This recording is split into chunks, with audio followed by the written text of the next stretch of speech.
সত্যের জয় হোক। সেইখানে দাঁড়িয়ে বলছি, আজকে এসআইআর চলছে, অনেকের ভোটাধিকার বাদ গেছে, আমি দুঃখিত। प्रथमे 58 लाख निकाल दिया, उसको बाद छुपा छुपा के, जो पहले रूल्स ही नहीं था, लॉजिस्टिक डिस्क्रिपेंसी नाम पे 50 लाख नहीं, वो 80 लाख होगा। अगर 20 लाख हम मत में की भी पकड़े तो 1,20,00,000 लोगों का नाम बाद चला जाएगा।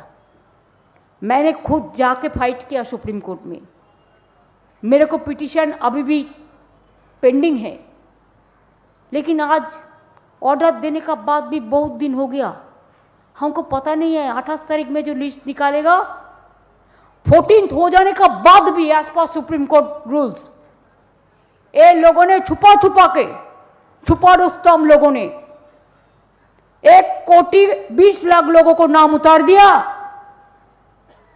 आफ्टर 14th कि लॉग इन उसका पास में है। मैं इंसानी के लिए इंसानियत चाहते हैं, मेरे को देखना नहीं है कौन तृणमूल है, कौन बीजेपी है, कौन सीपीएम है, कौन हिंदू है, कौन मुस्लिम है, कौन जैन है, कौन सिख है, कौन ईसाई हो। मेरे को देखना है कि लोकतंत्र बर्बाद ना हो और जनता का अधिकार प्रतिष्ठित रहे। चाहे किसी को भी निकाल दिया, मैं उसको खिलाफ में हूं, जो भी है। ऑर्डर भी हो गया, 4-5 दिन हो गया कोर्ट का, उसका बाद भी काम शुरू नहीं हुआ। मेरे को पता नहीं है 28 तारीख में जब लिस्ट निकालेंगे तो लोगों को मन में जिसको नाम नहीं रहेगा कितना दुख होगा। I pray for them in front of my मानव स्तंभ कि लोगों को अधिकार मत छीनने दो, लोगों को अधिकार वापस दो। हम इसी के लिए हम प्रे करके जा रहा है। ट्रेनिंग देय ना, माद्रासा देशप्रेमेर ट्रेनिंग देय, और माद्रासा বিরোধী যারা করে তারা হচ্ছে প্রকৃত সন্ত্রাস জঙ্গি।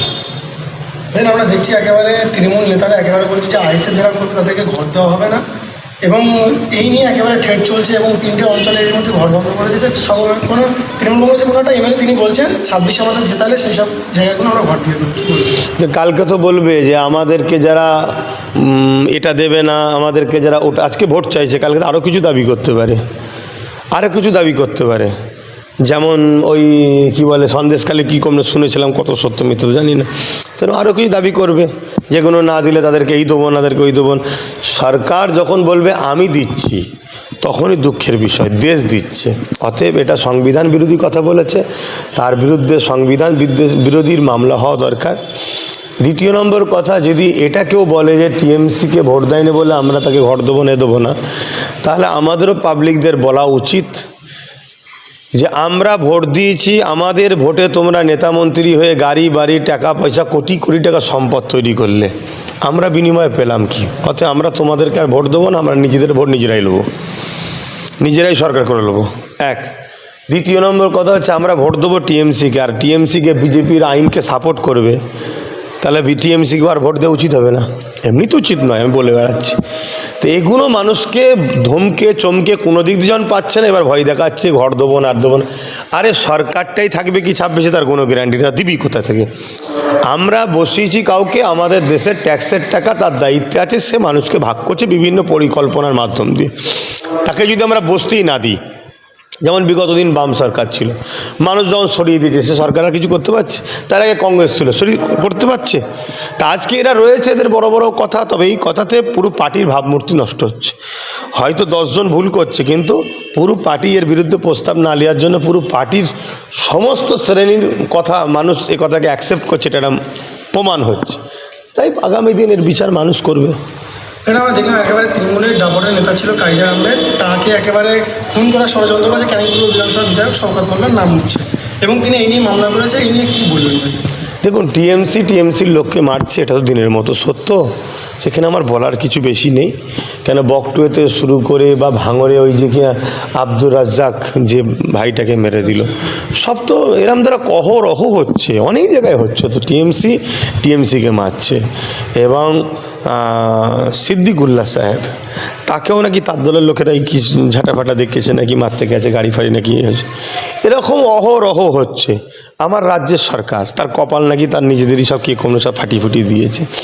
তো এইসব নিজেদের মধ্যে নিজেদের মারপিট হচ্ছে। এখানে আমি কি বলবো, কথা বুঝে আছে, এখানে আমার কিছু বলার নেই। আমার একটাই কথা বলবো, যারা আজকে টিএমসিকে জন্ম দিচ্ছ বা টিএমসির জন্য কোরবানি করে ফেলছো, নিজেকে সব কিছু ত্যাগ স্বীকার করছে, একটা দিন তোমার থেকে যখন টিএমসি মজা নেওয়া হয়ে যাবে, টিএমসি আর একটা পাটকিতে তোমাকে মেরে দেবে, এই পরিকল্পনা করছে। তাই আমার মনে হয় আগে থেকে এখনও যারা রয়েছে সজাগ হওয়া ভালো। না হয় ওই আজকে যার নাম বলছেন কাইজারের মতো আবার কাউকে শুনবেন, তারা তাদেরকে মারছে।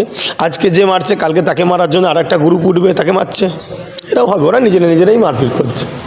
আর এইসব মারপিটের পেছনে একটাই কথা, ব্যাপকভাবে দুর্নীতির টাকা লুট হচ্ছে। অতএব এইসব লুটের বিষয়ে অনেক কিছু সমস্যা। অর্জুন সিং একেবারে একটা ধর্মস্থানকে নিয়ে মাটির তলায় ঢুকিয়ে দেওয়ার কথা বলছে, কি বলবেন এই বিষয়ে? সব লোকেদের বিষয় আসা কী বলবো ভাই, এরা এইসব কথা বলে দিয়ে রাজনীতি রুটি শাকছে। তথাকথিত একদল অন্য সমাজের মানুষকে উগ্র তৈরি করে হিন্দু মুসলিম বা দলিত আদিবাসী SC ST বিভিন্ন ধর্মের মধ্যে লাগিয়ে দিয়ে এরা এদের রাজনীতি রুটি শাকতে